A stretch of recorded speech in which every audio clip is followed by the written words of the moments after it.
Well, Hollywood's biggest and brightest came out tonight for the 54th Annual Emmy Awards in Los Angeles.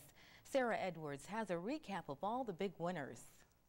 Hello. Officials here at Bradley International Airport are very tight-lipped about the details of the new measure, requiring that all bags be matched to a passenger. NBC 30 did, however, contact several of the airlines. American Airlines says that they've been matching bags since Tuesday. Jerry, it has to be a dream for an author to be endorsed by Oprah Winfrey. So why would Jonathan Franzen have any reservations? Well, the author is here at Trinity College speaking to students. He said that he's made some comments that he now regrets.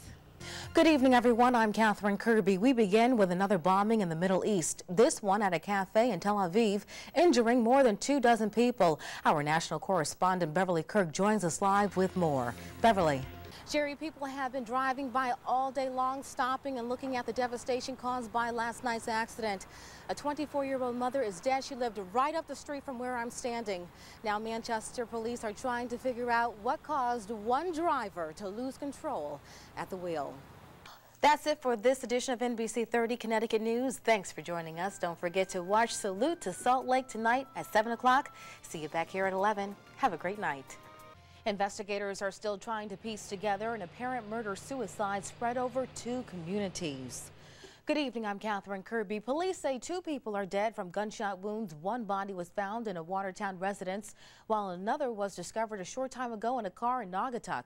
Alex Hayes is live in Watertown at the house where the case originated. Alex. A Florida man has been charged in a fatal stabbing in Norwalk. Larry Bradley is accused of killing Richard Kelly during an argument on Friday night. Bradley is being held on $500,000 bail. He'll be arraigned in court tomorrow. If convicted, Bradley could face life in prison. Investigators are still looking for motive behind the stabbing. The 10-day Israeli siege on Yasser Arafat's compound has come to an end. Arafat emerged from his badly damaged building to a cheering crowd. The Palestinian leader's spokesperson says the pullout from Ramallah is not enough. The United Nations says Israel's withdrawal from the compound is a first step to restarting peace negotiations.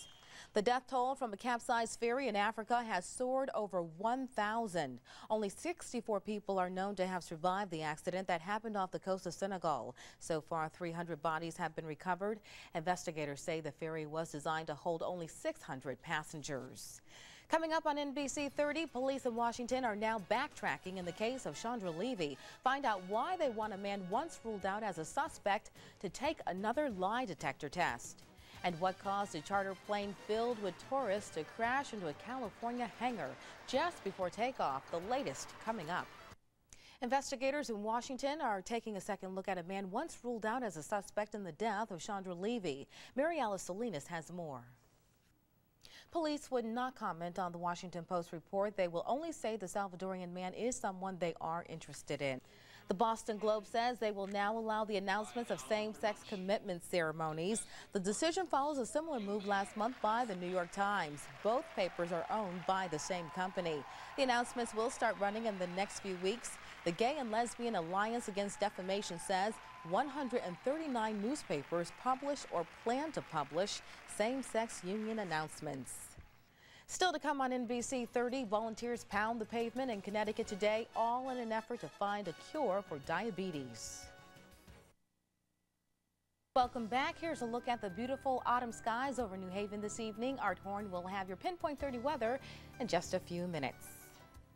Well, the picture-perfect weather was a great backdrop for today's Walk to Cure Diabetes. John Sablone has the story. 16 million Americans have diabetes. One dies every 3 minutes. Have you ever wondered why some leaves turn red? Well, believe it or not, it could be stress. A new study shows that the flaming red leaves on sugar maple trees are caused by tree stress. Scientists say the red color is a result from low nutrient levels. The new study will be published in the journal Tree Physiology. 63 by Friday. So nice day coming up for tomorrow, and it looks like a little taste of summer again on Tuesday and Wednesday. Looking forward to it. Me too. Okay, thanks, Art. Coming up on NBC 30, we've all seen the pumpkins lining the streets, but wait until you see what's growing in upstate New York. The story in a moment. And would Tiger Woods be enough for the USA to bring home the Ryder Cup? Brian Chapman is next with sports. busy day in sports today. It sure did look busy. Thanks, Yeah, Brian. thank you. That's it for this edition of NBC 30 Connecticut News at 6. Thanks for joining us. Be sure to join us back here for NBC 30 Connecticut News at 11. Have a great night. I don't really have a problem with that. I think it's going to help the security. Come Friday, a new federal air security law will be implemented. The mission to screen all bags for explosives, thus thwarting possible acts of terrorism. Under the new requirement, luggage will be matched on originating flights, but not connecting flights. Well, do you think that is necessary this day and age? At least temporarily, yes. Whether it will have to be stay in place or as they develop better technology, it will change. We'll see. So far, there are 4 approved methods to screen for explosives. Hand searches. Experts say this method's not feasible. Long lines and delays would be the outcome. Random searches, though, will continue. Bomb detection machines. The FAA is distributing these high-tech multi-million-dollar machines to larger airports. Bradley, we are told, is not one of them. Bomb-sniffing dogs are another option, but even the state police admit there is no way the animals could check every bag, which means most airlines at Bradley and across the country will rely on matching every piece of luggage to a passenger on board a plane. It's designed to stop someone from checking a bag with a bomb, but not boarding the plane. It can't stop a suicide bomber. I have mixed feelings. I'm glad they're coming, but I'm afraid what they'll do to the lines. We'll just have to see. I think it's a good idea. I think there's no reason why we shouldn't be matching the bags with the customer. Now, if you are arriving at Bradley International Airport tomorrow and you want a smooth flight, here are some tips to follow. Make sure that you arrive 2 hours early. Bring a photo ID. If you're traveling by e-ticket, make sure that you have a printed itinerary available, and also make sure that you have your name and contact information on all your luggage. Live in Windsor Locks, I'm Kathryn Kirby, NBC 30 Connecticut News. Back to you. He stopped hustling. He got his life together. You know, he always told me from right from wrong. That's Judy DeJesus remembering her big brother, Rafael Mendez. Last night, he became the city of Hartford's 9th homicide victim of the year. He was shot in the back right here as he played a game of chess. We're all very saddened by this, this just senseless, brutal murder that took place out here. Today, family and friends are memorializing the spot where 30-year-old Mendez lay for dead, his mother too distraught to talk. Those who knew him say he had turned his life around 3 years ago, only to become a role model to others. He did things for his kids as well as for myself, for his family. That's all he really thought about. He participated with the kids. He played baseball with them. He played basketball with them. He was a chess teacher to a lot of these kids. Now Mendez's family wants justice. We'd like a full investigation into what happened, and we hope that an arrest will be made very soon. 4 weeks ago, Hartford police announced a tip line to help establish leads. We've received over 24 tips. A majority of them have been gun-related. But a tip did come in last night regarding the murder of Rafael Mendez. I think that the investigation is going in a good direction. I am very pleased with the detectives' work so far.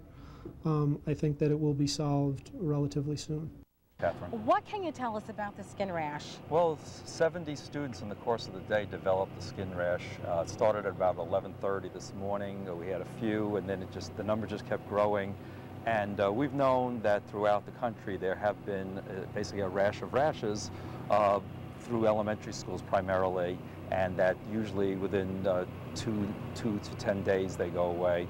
So we're expecting that this is probably very similar to those cases. Now, the first time that this skin rash was noticed was about 11 o'clock this morning? About 11:15, 11:30 is when the first rash was noticed on one of the students. And then one of the teachers also complained of an itch and then a rash. And the nurse's office was quite busy today. And then by 3 o'clock, the number had reached to almost 70. Now, what are the symptoms? What should parents be looking for? Well, they should be looking for red spots and children complaining about the itching. It's fairly obvious from what we've seen in the schools today. The students have it all over their bodies, at various parts of their skin. We've contacted the health departments, and they've assured us that they'll look into the matter, but they don't think that this is anything to panic about.